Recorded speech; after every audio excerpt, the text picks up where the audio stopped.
الحمد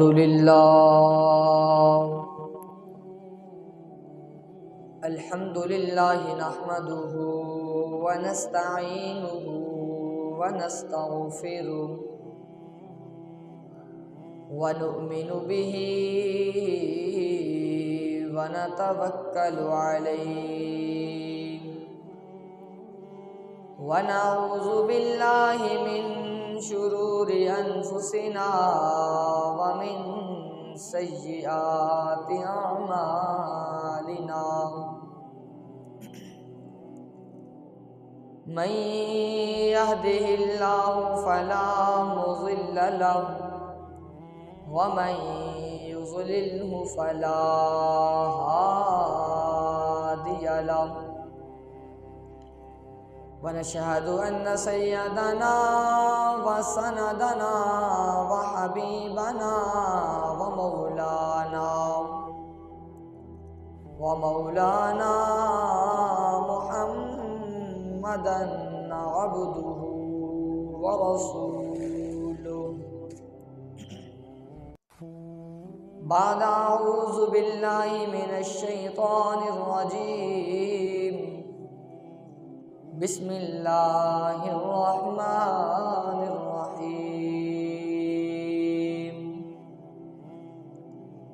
يريد الله بكم اليسر ولا يريد بكم العسر ولتكملوا العدة ولتكبروا الله قال النبي صلى الله عليه وسلم إن لكل قوم عيدا هذا عيدنا أو كما قال عليه الصلاة والسلام صدق الله وصدق رسوله النبي الكريم ونحن على ذلك لمن الشاهدين والشاكرين والحمد لله رب العالمین۔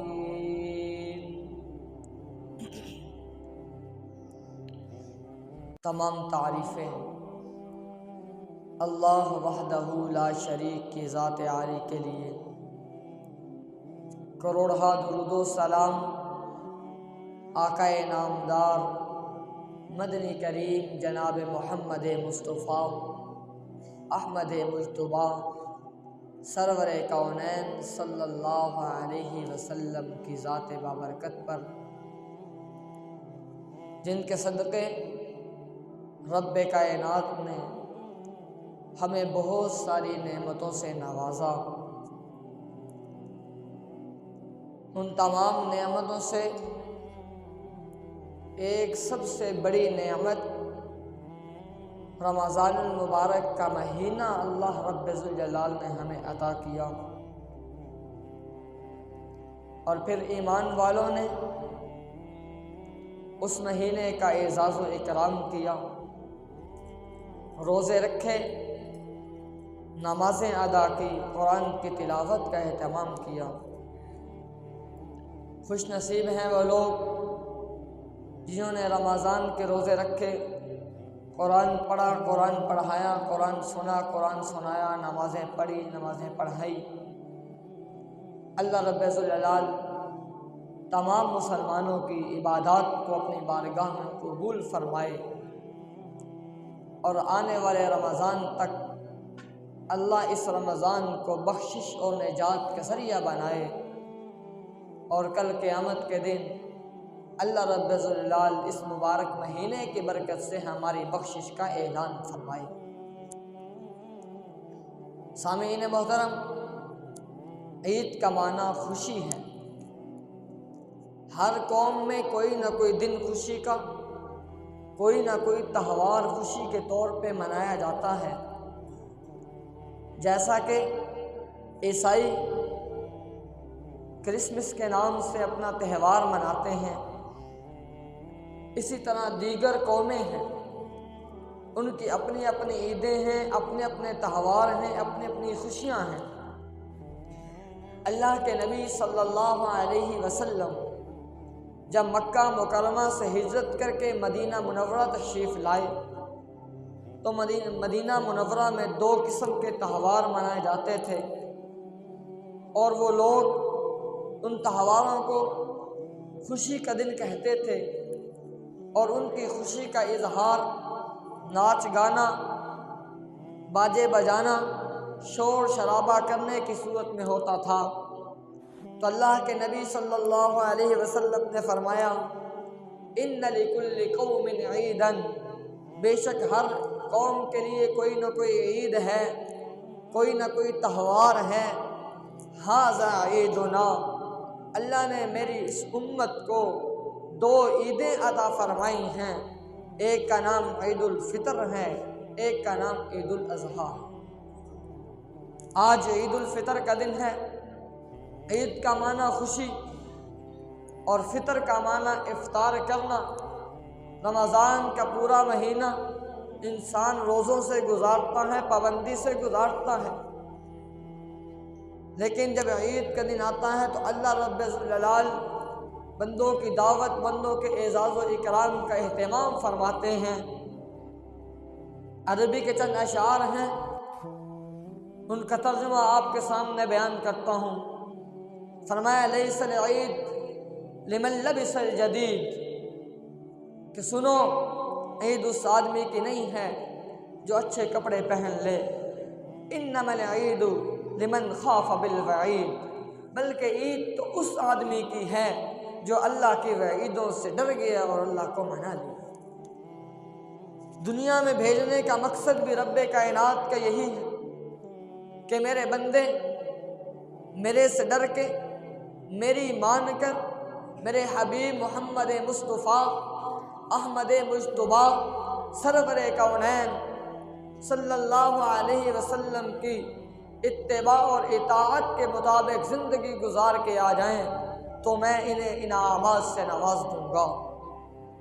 دنیا میں جتنے بھی لوگ آج ہمیں کامیاب ترین نظر آتے ہیں، دنیا کے معاملے میں اگر کوئی آدمی کسی عہدے پر فائز ہے تو ضرور اس کے پیچھے کسی بڑے کی رہنمائی ہوگی۔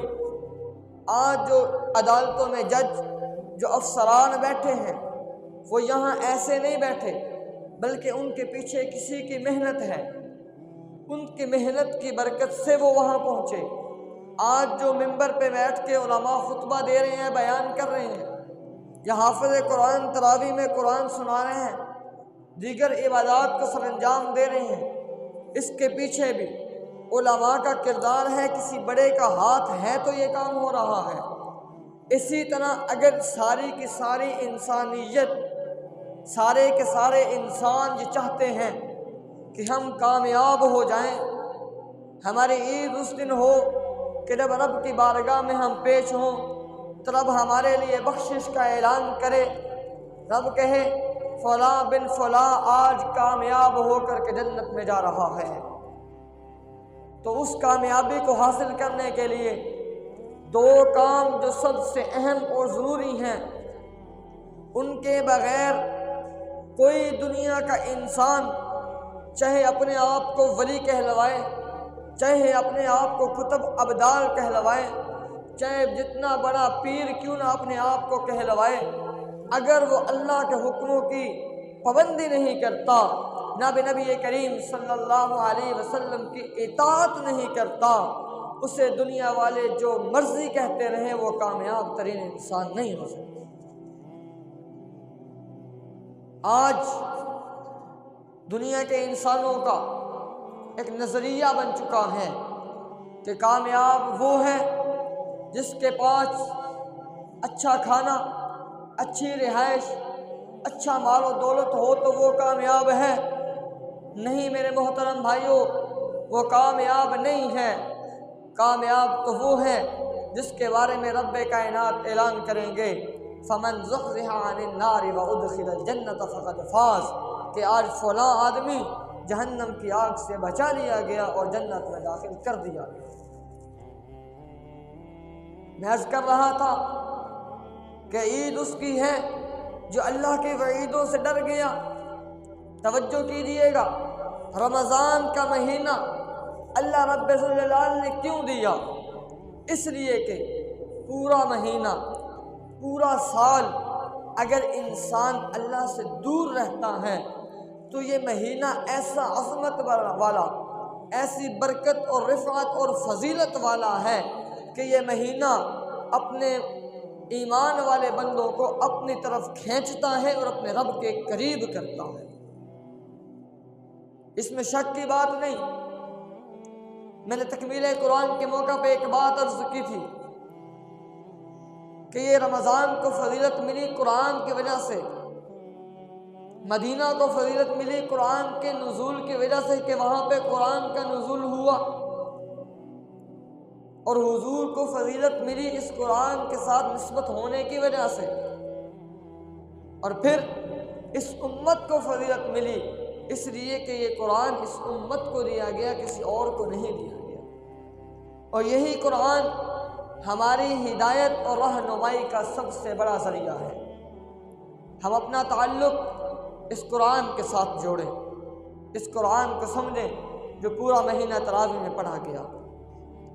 اور عید کا دن یہ خوشی کا دن ہے، سب سے بڑا پیغام عید کا دن یہ دیتا ہے۔ وہ پیغام کیا ہے؟ اجتماعیت کا پیغام ہے کہ مسلمانوں یاد رکھو، آپس کے اندر تفرقہ بازی میں نہ بٹ جاؤ، بلکہ ایک ہو جاؤ، اللہ کو مضبوطی سے تھام لو۔ وَاعْتَصِمُوا بِحَبْلِ اللَّهِ جَمِيعًا وَلَا تَفَرَّقُوا۔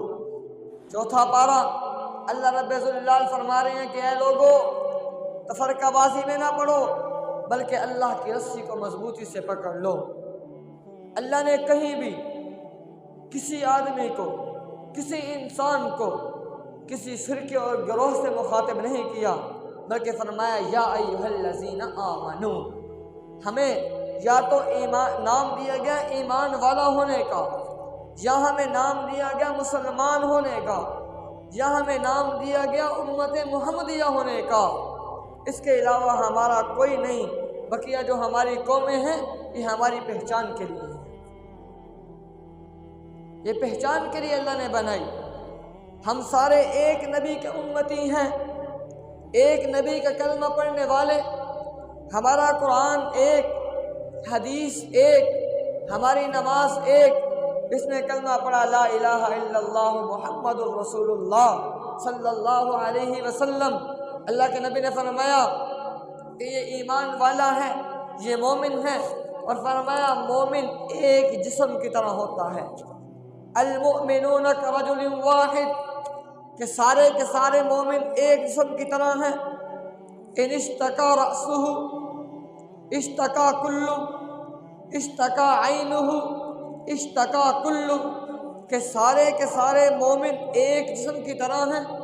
جس طرح جسم کا ایک حصہ اشتکا رأسہ، اگر انسان کا سر شکایت کرے، انسان کے سر میں درد ہو، اشتکا کلہ، تو سارے کا سارا جسم بے چین ہوتا ہے۔ اشتکا عینہ، اگر انسان کے جسم کی آنکھ میں درد ہو، اشتکا کلہ، تو سارے کا سارا جسم بے چین ہوتا ہے۔ اس طرح اگر کوئی ایک مسلمان پوری انسانیت میں سے کلمہ پڑھنے والا نماز سے دور ہے، قرآن سے دور ہے، تو سارے مسلمانوں کو یہ تکلیف اور درد اور غم ہونا چاہیے کہ میرا یہ مسلمان بھائی نماز کیوں نہیں پڑھا؟ کیوں؟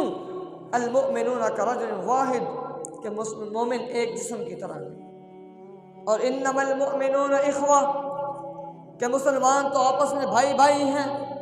یہ عید کا دن بھی بھائی چارے کا سبق دے رہی ہے کہ لوگوں سارے باتوں کو چھوڑ کے، ہر ایک چیز کو پیچھے رکھ کے، اپنے ایمان کو سامنے رکھتے ہوئے ایک ہو جاؤ، اللہ کی رسی کو مضبوطی سے پکڑ لو، تم دنیا میں بھی کامیاب ہو جاؤ گے، آخرت میں بھی کامیاب ہو جاؤ گے۔ انسان کی کامیابی ہے ہی اسی میں کہ ایک نبی کے جھنڈے تلے آ جائیں، بس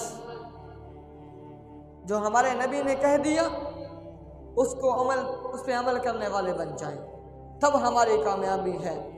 اور عید کا دن سب سے بڑا پیغام یہ دے رہی ہے کہ لوگوں اگر کسی کے ساتھ تعلقات توڑے ہوئے ہیں تو آج اللہ نے موقع دیا ہے، اس موقع کو غنیمت جان کے آپس میں اپنے تعلقات کو برقرار رکھو، اپنا تعلق بناؤ، لڑائی جھگڑوں کو ختم کرو، خصوصاً اپنے والدین کے ساتھ حسن سلوک کا معاملہ کرو،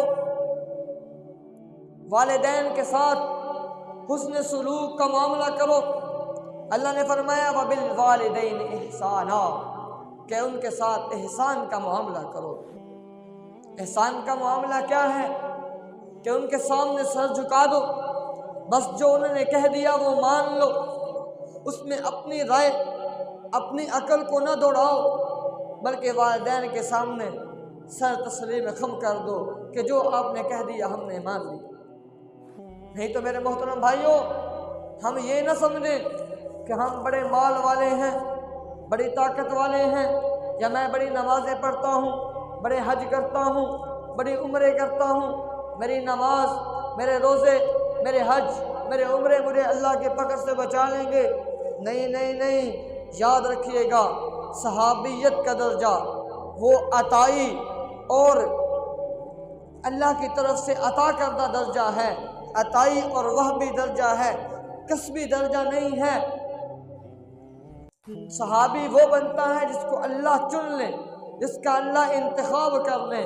کوئی اپنی طاقت سے، عبادت سے، ذکر اذکار سے ولی تو بن سکتا ہے، کتب بن سکتا ہے، ابدال بن سکتا ہے، لیکن صحابی نہیں بن سکتا۔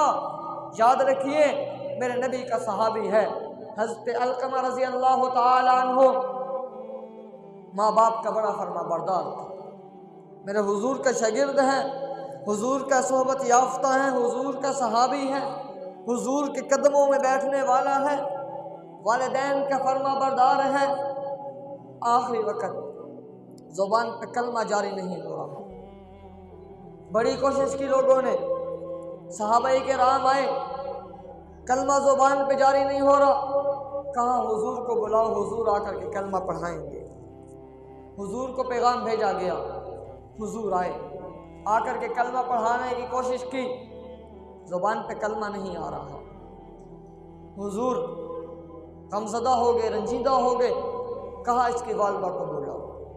والدہ کو بلایا، پوچھا کیا معاملہ، کیا تو اس سے ناراض تو نہیں ہے؟ کہا یا رسول اللہ کوئی ناراضگی نہیں۔ کہا ایسے ہو نہیں سکتا، جو بات ہے مجھے بتائیے۔ کہا یا رسول اللہ بہت فرما بردار ہے، جب بات کہتی تھی مان لیتا تھا، صرف ایک مرتبہ میں نے اسے کوئی کام کہا، اس نے آنکھوں کی پلکوں سے اشارہ کیا کہ میں نہیں کرتا، یوں آنکھوں کی پلکوں سے اشارہ کیا کہ میں یہ کام نہیں کرتا، جیسے اپنی زبان میں کہنے ماتھے پہ بل چڑھائے۔ صرف اتنی سی بات پہ اللہ نے پکڑ کر لی۔ اللہ کے نبی کا صحابی ہے، اس کے بارے میں فرمایا رضی اللہ عنہم ورضوا عنہ، کہ اللہ دنیا میں بھی ان سے راضی ہے، آخرت میں بھی ان سے راضی ہے۔ اللہ نے پکڑ کر کلمہ زبان پہ نہیں جاری ہو رہا۔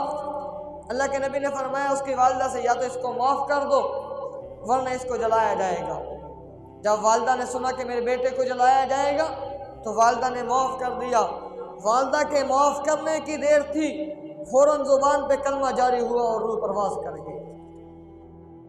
تو میرے محترم بھائیوں، صرف آنکھ کی پلک سے اشارہ کرنے پہ کہ میں یہ کام نہیں کرتا، اللہ نے پکڑ کر لی۔ آج میرا اور آپ، ہم اپنے ایمان کو دیکھیں، اپنی حالت کو دیکھیں، اپنی مسلمانی کو دیکھیں کہ میں اور آپ اور ہمارے بچے کیا کر رہے ہیں۔ والدین کو گالیاں دیتے ہیں کہ نہیں دیتے؟ برا بھلا کہتے ہیں کہ نہیں کہتے؟ میں نے اپنے کانوں سے سنا کہ ماں کو کتیا کہہ رہی ہیں، پتہ نہیں کیا سے کیا کچھ کہہ رہے ہیں، نعوذ باللہ۔ اللہم حفظنا منہ، اللہ ہماری حفاظت فرمائے۔ تو میرے محترم بھائیوں، والدین کے سامنے تو اف بھی نہ کرو، فلا تقل لہما اف ولا تنہرہما وقل لہما قولا کریما۔ اگر اس سے بھی کچھ کم لفظ ہوتا تو اللہ وہ ذکر کرتے۔ اف کا کیا معنی؟ کہ والد نے کہا کہ بیٹا یہ کام چھوڑ دو، یہ نہ کرو، کہ کام کر رہا تھا بیٹا، والد نے کہا نہ کرو، اس نے کہہ دیا اوہو ابا کیا کہنے، کیا کہہ رہے ہو، بس اتنی سی بات۔